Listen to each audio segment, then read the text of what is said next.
Hi, I'm Gerard Garofolo, and I'm here today with the first ever episode of the Beyond the Whistle Sports Podcast. Today we'll be talking Jets and Giants football. Now here are my co-hosts, Kyle Wortman, Jay Paul, and Reese Marshke.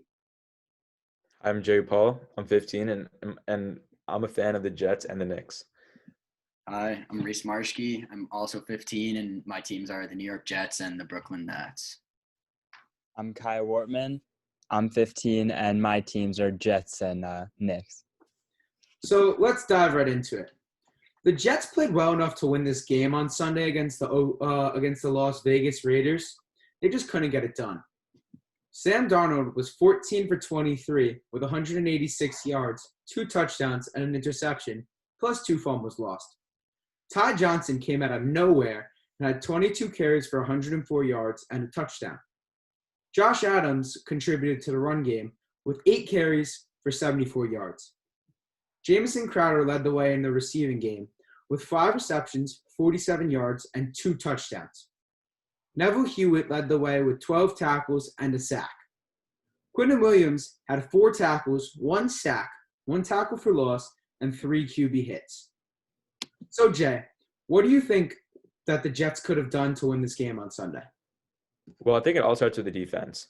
The whole game, we just could not cover anyone. I mean, Darren Waller had, 13 receptions, 200 yards, 2 touchdowns. And honestly, the fact that Greg Williams would even think about putting Harvey Lange, a linebacker with little to no experience in this league, on an elite tight end like Darren Waller is just quite illogical in my opinion. And I think it's safe to say from a fan's point of view that this loss is on Greg Williams. I mean, the situation at the end of the game and that making that call in that type of situation just doesn't make any sense. They're 46 yards away from the end zone, and Derek Carr and Henry Ruggs need a miracle to win that game. And Greg Williams decides that he wants to do a cover zero and just send 8 people at Derek Carr. Of course, Derek Carr had been struggling with blitzes the whole game, but still on a Hail Mary, why even risk that, And Greg Williams is a respected coach in the NFL. He's been doing this a long time, previously with the Browns, now with the Jets. He knows his way around football. And for an experienced football mind like that to make that type of call in that situation is quite beyond me. Jets free safety Marcus May even put his input and showed his frustration with Greg Williams for this play, stating that the coaches need to put their players in a better position, referring to undrafted free agent Lamar Jackson, who's actually covering Ruggs in that play. Any thoughts, Reese or Kyle? Yeah, I mean, I just think that, you covered the Greg Williams situation and, I think despite losing that game, the Jets showed a lot of heart, and there was a lot of bright spots in that game, which is something I find myself rarely saying about the Jets this season. And I think going back to what Gerard said, Ty Johnson, Josh Adams both had big games out of nowhere. That's a good thing because Ty Johnson's only 23 years old, and that guy, who knows if he can keep it up this season, he could have a spot next season on the team, an important spot. And Sam Darnold, he played a good game with the exception of course, the 3 turnovers, the interception that was, partially his fault. He could have put the ball out front of the receiver, despite the cornerback making a great play. And the 2 fumbles that were just, the second one was his fault, but the first one was sort of Mekhi Becton just being his pass rushing self. Kyle, what do you think? Just to add on to what Jay said, I mean, Greg Williams' call, putting cornerback Lamar Jackson, a rookie, on Henry Ruggs, he was only a couple yards out. It's in 9 out of 10 times Henry Ruggs is going to win that matchup. So it's just, I mean, I thought that was an insane call. So, yeah. I really don't know how Adam Gase does not overtake Greg Williams there and says, put everyone back on the goal line. They're going to throw a Hail Mary here. As the head coach of a football team, your responsibility is to get your team wins, put them in, or not get your team wins, but put them in the best spot to win games. Adam Gase really, really, really, I think, has lost the locker room. And I really think that it's time for a Jets change at head coach. Jay, what do you think about that? I mean, I completely agree with you, Gerard. I mean, Adam Gase has basically lost the locker room since the beginning of last year. I mean, it goes back to even Jamal Adams making statements that Adam Gase isn't the person to lead us to the promised land. And I think in the press conference after the game, Adam Gase said he was contemplating calling a timeout after seeing that, but ultimately didn't. Which, if I was a head coach, I would call a timeout right away, because I wouldn't think that any coach in the NFL would even think of doing that on a Hail Mary. I mean, I'm almost convinced at this point that the coaches are trying to lose. I mean, from the play calling of Adam Gase to the defensive schemes of Greg Williams, I mean, it just seems like they aren't playing to win games. For example, Greg Williams, the whole game, had linebacker Harvey Lange trying to cover an elite tight end like Darren Waller. And honestly, Darren Waller had a field day out there. He had 13 receptions, 200 yards, 2 touchdowns. I mean, a good coaching staff would be able to adjust to this, especially after Darren Waller had 4 receptions on the first drive even. Like, I would even think to put probably one of our best defenders, Marcus May, because Marcus May is a very talented player in my opinion, and Joe Douglas definitely should re-sign him for next year. What are you guys' thoughts on this? Yeah, I agree. Marcus May, he was Jamal Adams's like right-hand man when Jamal Adams was in New York, and I don't think he got enough credit because, of course, he was sitting behind arguably one of the best safeties in the whole National Football League. So I think Marcus May has earned his respect this season, and I think that it was sort of a bonehead call not putting him maybe in a matchup with Darren Waller if they were to go in man coverage, which is what they were doing all game. So I think it was just sort of dumb on Greg Williams' part, and he got what he deserved. But I think this also just shows the selfishness and over-aggressiveness of Greg Williams as a coach. I mean, the whole game he was sending unorthodox blitzes at Derek Carr. And for the most part, they were working. But in a situation like that, that's just a boneheaded move. And at the end of the day, I feel like that's who Greg Williams is, a defensive coordinator. He likes to send pressure, likes to get to the quarterback. But at the end of the day, he doesn't have Jamal Adams anymore. And Jamal Adams, when he was on the Jets, was the cornerstone in that defense. They built the defense around him. And, this season without him, we've struggled. We've struggled big time. And there's no way to get around that. But, that loss wasn't the worst thing in the world. As a Jets fan, like I want to see us win games. But at the same time, a loss is not the worst thing in the world at this point because, of course, it's one step closer to getting the first pick. So talking about – sorry, Kyle, you can go. I agree with Reese there. I mean, like, a win is obviously great just for, like, the morals, but we need the first pick. I mean, getting one win is not going to change anything. So I think that the loss in the end will be a good thing. I mean, Sam Darnold has clearly proved this year with 7 total touchdowns and 9 receptions that he's not the guy that's going to be here next year. His inconsistent play, he simply can't take care of the ball even. Gerard, thoughts? There's no possible way that I see the Jets going any other way than taking Trevor Lawrence if they get the first pick. Sam Darnold really just hasn't gotten it done. Even one of his better games, he still had 3 turnovers and missed countless receivers that could have scored the Jets more points and iced the game away. Trevor Lawrence is going away the best college quarterback in football right now. He has the most hype out of a draft since Andrew Luck came out of Stanford. I think that Trevor Lawrence is going to be the future QB of the Jets, and I really think they're going to move in the right direction if they have the draft picks that they got from Jamal Adams, and they have a ton of free agency cap space so they can sign some players and use those draft picks to really build a team around Trevor Lawrence, and they can really improve. Yeah, and I agree. And at the end of the day, second year, it's all up to second-year general manager Joe Douglas. And, he's been, I think, as a Jets fan, I think we can all agree, the 3 of us, Kyle and Jay, that he's done quite a good job. He's made a couple questionable trades like that, like trading Avery Williams into the Steelers for practically nothing. But I think for the most part, he drafted really well with Becton and Denzel Mims, who's had a hell of a season this year. And I think it's just all up to him to spend our money right. We have the second most cap room in the whole National Football League, and we have all those picks. So I think it's just we have a promising future, but it all lies in the hands of our front office. I think Joe Douglas is really the guy that can set us up for success in the future, especially if you draft Trevor Lawrence, some say generational talent. And if Joe Douglas, through the draft and free agency, is able to get him weapons like a Devontae Smith, like an Allen Robinson, I think that Trevor Lawrence can make an impact in this league right away. I agree. Yeah. And I mean, if he does do that, he's going to get something that Sam Darnold doesn't have to this day. You know, Sam Darnold came into arguably one of the worst situations that a quarterback that I can think of has ever come into. And With the worst coach. exactly what the worst coach is, plural. and I just think that, you know, Sam Darnold got sort of shellacked with this situation. And like, I hope it's not the same for Trevor Lawrence. You know, Jets fans have been saying, and not even Jets fans, just NFL fans in general have been saying that the Jets ruined Sam Darnold's career, which I think is a bit of an overstatement because I still think that he can be promising elsewhere in maybe a place like a Pittsburgh or someplace like that where he can sit behind a veteran quarterback for a few years and take over when they retire. So I still think Sam Darnold has some promise left, but it's just New York is not the place for him anymore. I think a resurrection of his career is actually very likely. I mean, with a team like Indianapolis or San Francisco, because Philip Rivers is not the answer there. I think Sam Darnold can take over there and really make an impact soon. And even San Francisco, Jimmy Garoppolo has proven that he's just a mediocre quarterback in this league. Even though he made a Super Bowl, it was mostly that defense and Robert Saleh. And Sam Darnold with promising talent like Brandon Ayuk and Deebo Samuel can really make an impact there.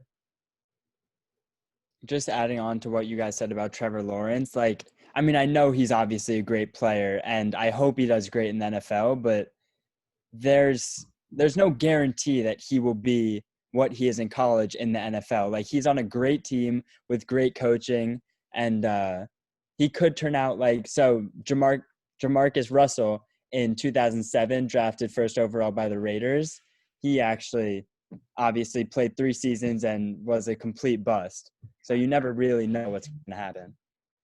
That's a good point, Kyle, but for the Jets organization, that's a risk that you're going to have to take right now. Yeah, obviously they're going to draft him first overall. Like, you can't pass up on him. I'm just saying there's obviously no guarantee. Yeah. I don't see any other way that the Jets organization goes from here than completely blowing up their team. Getting new pieces, getting a full new coaching staff is just the best way to go if they want success anytime in the future. Yeah, I agree. I think the Jets just need a whole new revamp, new front office, new offense, and keep the young guys, keep the promising guys like Quinnen Williams and Lorenzo, Fatukasi, Mekhi Becton, you know, and Denzel Mims. Those are the guys that at the end of the day will take the Jets to the top, hopefully in the next 3 to 5 years, you know. So moving from one side of New York to the other, the New York Giants had a huge upset this Sunday, defeating the Seattle Seahawks 17-12. The defense really dominated that game, and the offense went run heavy with Daniel Jones being out. Colt McCoy was 13 for 22.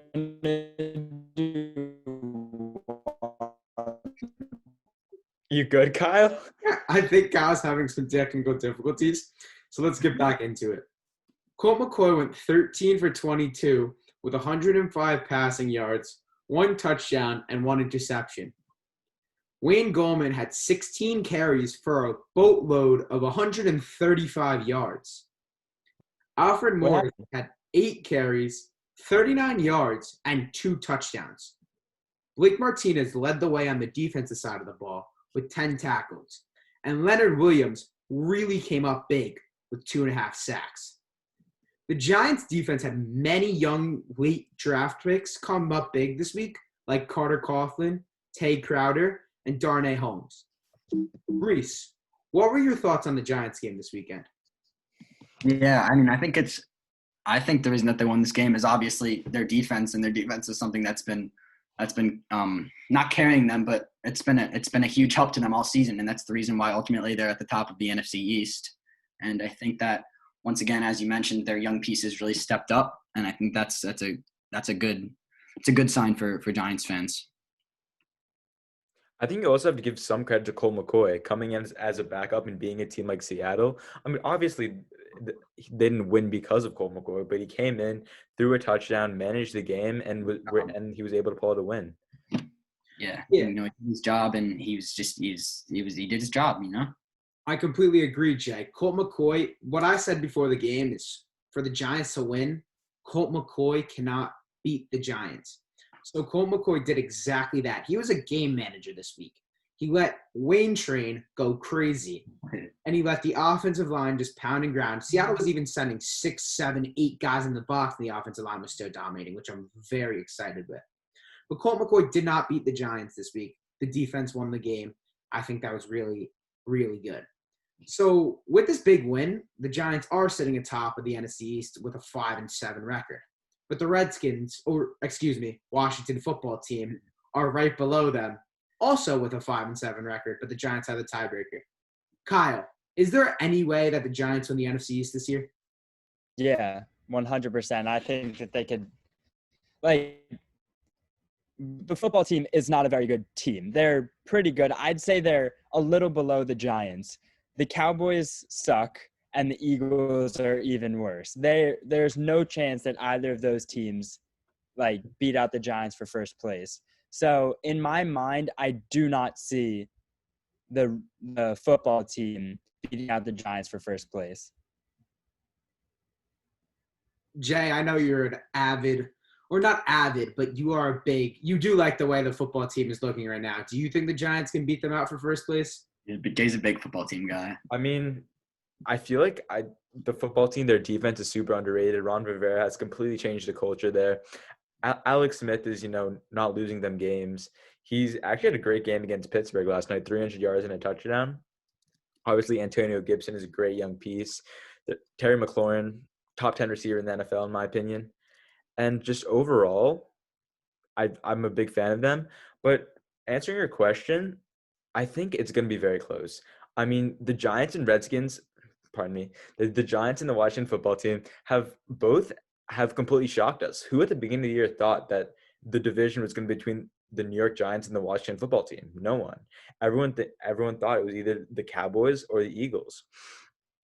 And as of right now, with what I've seen from the Giants and the football team, I have to say the Giants. I mean, Joe Judge has come into New York, completely changed the culture, and he's honestly a coach of the year candidate for them. He's been great. The offense has been questionable, but the defense is what's really winning them games. Yeah, I agree. And I think this past game, their young piece, they drafted first round Andrew Thomas, left tackle. We were talking about this earlier, hasn't given up a sack in 5 games. I think he's looking really good. And I hope just for Gerard's sake and for Giants, for my friends that are Giants fans, I hope that, Andrew Thomas and the Giants can keep this going next week against the Cardinals.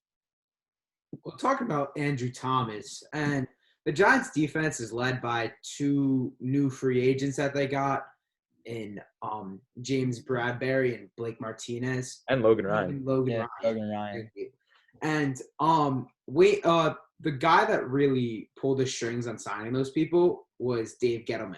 Dave Gettleman was on the hot seat before the season started, but with a strong draft and good free agent signings, I think he solidified himself as the Giant GM for the next few years at least. He's bought himself at least another year. Do you guys agree with that, or do you guys think the Giants should look elsewhere for a GM? I mean, I definitely think that Gettleman's there to stay, at least for the next 2 years. I mean, signings like Bradbury, Logan Ryan, and Blake Martinez are the reason that the Giants have a 5-7 record and are competing for first place. I mean, those three players are the cornerstone of their defense, and without them, they wouldn't be the same. Yeah, and I think another big part of that is, as you said, the draft. Andrew Thomas he's an offensive lineman, so we can't tell you just yet. We can't really put that into perspective just yet. But Xavier McKinney, we haven't seen much of him this season. I think that'll be exciting to see how he does. I think that was a great pick. And yeah, I just hope the Giants can come out next week and beat the Cardinals. That'd be a statement game, big statement game.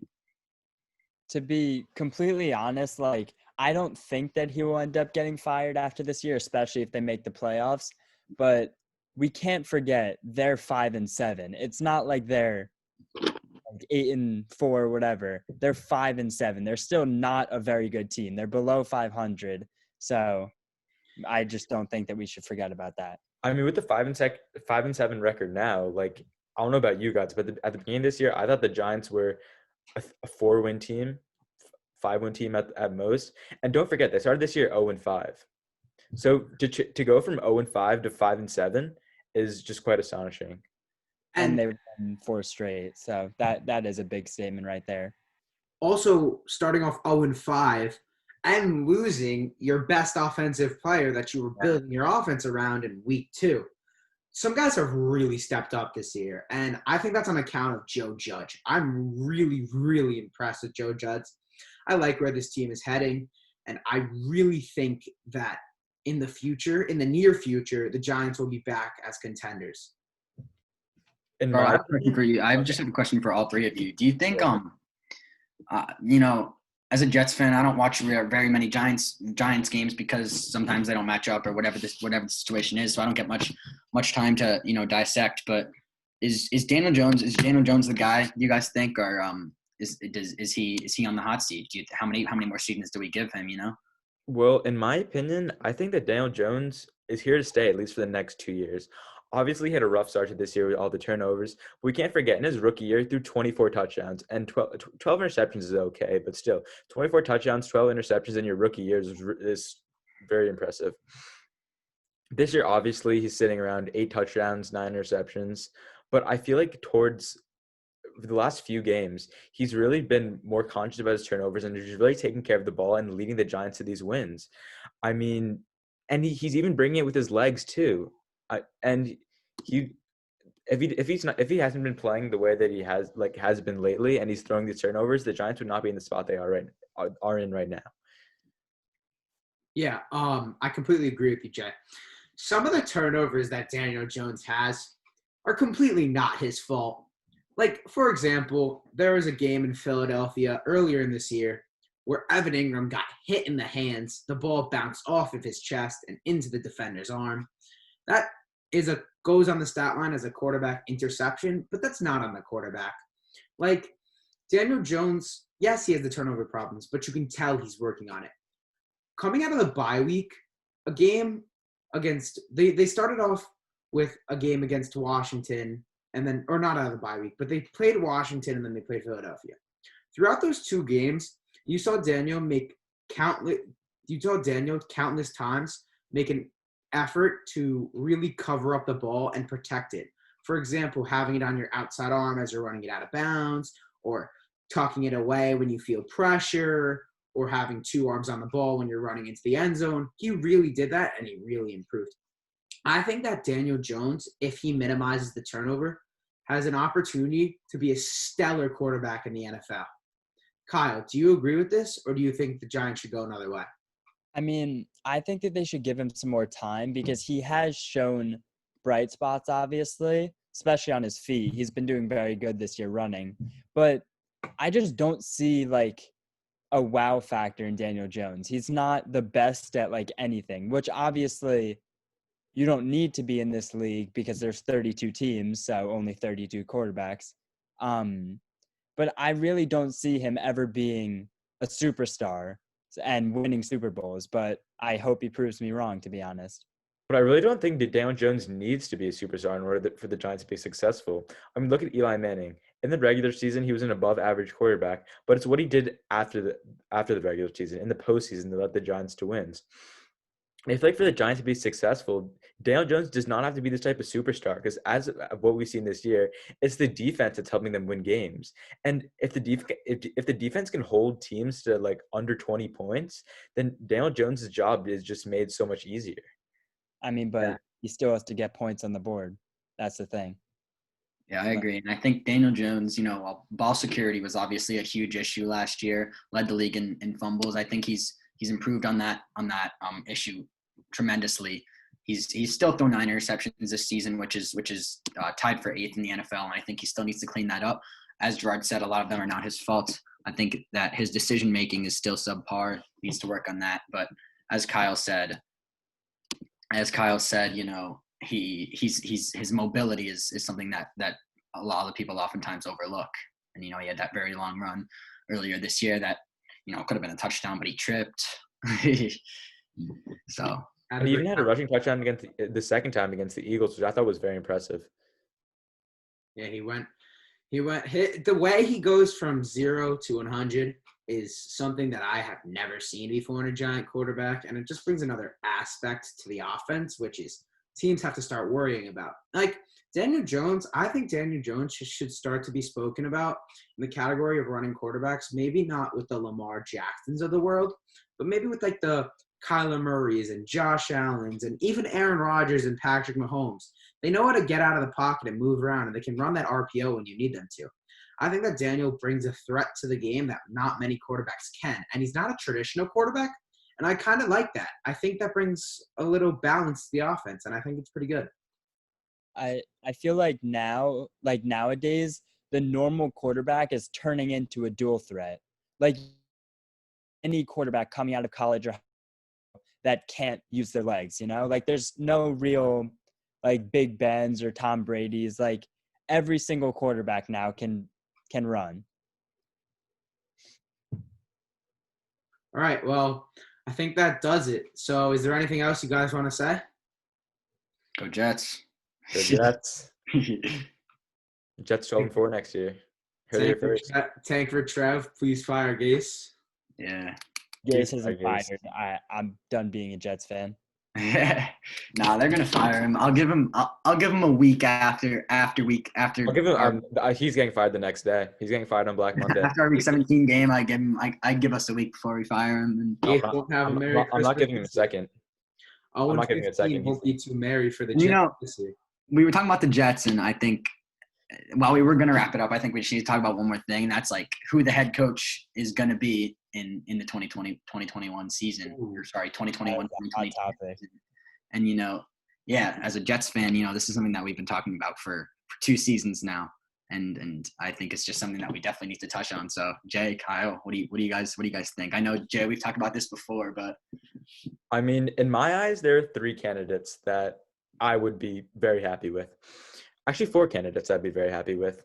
Ever since the moment that Adam Gase was hired, I knew it was a mistake. He really wasn't a good coach in Miami. I mean, he led them to a wild card game in which they lost, but I really wouldn't say Adam Gase really contributed much of that.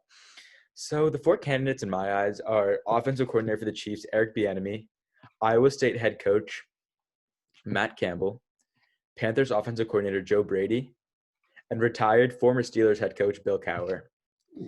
In my eyes, Bill Cowher said he was interested in coaching the Jets, and I think that would honestly be awesome.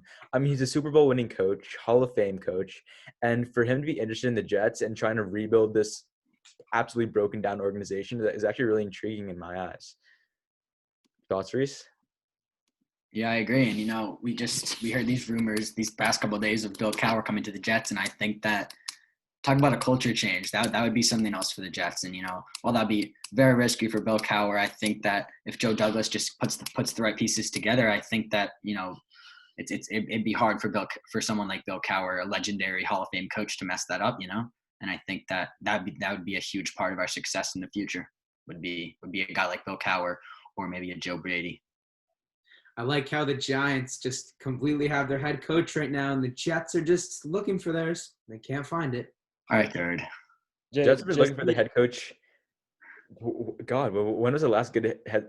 Rex Ryan. Rex Ryan was the last. AFC chip, 2010, 2011. Yeah, I mean, you could argue like Todd Bowles was like a half decent head coach, but I mean, for 1 year maybe. Yeah, for like 1 year.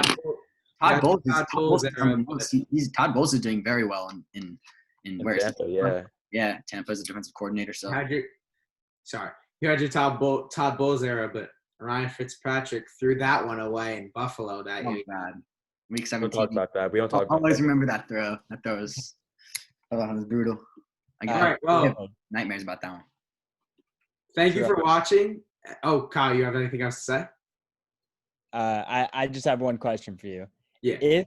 If the Giants were to go 9-7, like 2012 or 8 that they were 9-7, and 2011, 12. 11-12. Yeah, the Super Bowl was in 12. But if they were to go 9-7, do you see any possibility of them going all the way and winning the chip?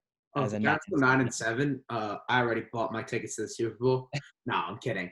Kyle, that's a tough one. I mean, Vanilla Vic Daniel Jones. He never seen him in the playoffs. Maybe he just has that clutch factor that you don't know about. Maybe he has a little bit more Eli in him than you've seen.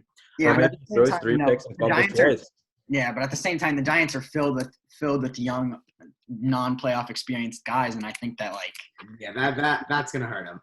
when they do make it to the playoffs, and also Joe Judge is a first-year head coach. I don't know if he'll be able to deal with all that pressure.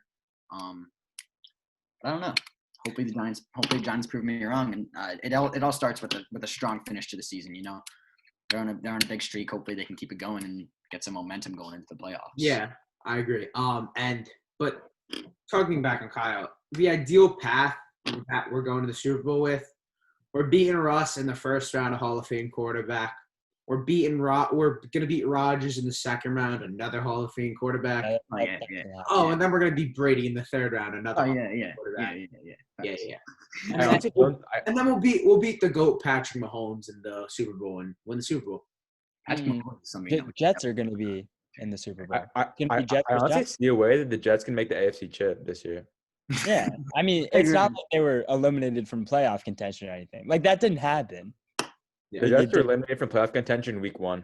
No, like When Lev got hurt, it was over. When Lev shanked his hamstring, I knew it was over. people say that like I think it's people say that the Jets are 0-12. I think that's just kind of like an urban myth. Like from what yeah, I'm seeing, like they've been winning like most of their games. And I think it was a scheduling issue, to be honest. I think they could be like from what I've been seeing, I think they could be like a 9-3, 10-2, top of the AFC East kind of I'm pretty team. sure they actually are 10-2. Like that's what I heard. Oh, That'd be something else. well, real talk. Adam Gase told me. Yeah. Real talk. Thank you for watching today. We had a little fun there at the end, but this is what the podcast is going to be like. We're going to have fun. We're going to talk a little sports. It's just going to be a good time. On Saturday night, we're going to look into some Week 13 predictions and some matchups that we like and don't like. And maybe, just maybe, we'll have Jay build my fantasy playoff roster. But Let's do it. That'd be something else. Hopefully we have some NBA in the near future too, because Yeah. NBA starts up in like 2 or 3 weeks, and Yeah. I'm looking forward to that as a Nets fan. I don't know if the Knicks fans can say the same, but The Nets are terrible. The Nets are a disgrace to the NBA. Kyrie Well- dissed LeBron a couple of days ago. Made me sad. Thank you for watching, and just always remember, the Giants are superior to the Or Jets. Fire Gase.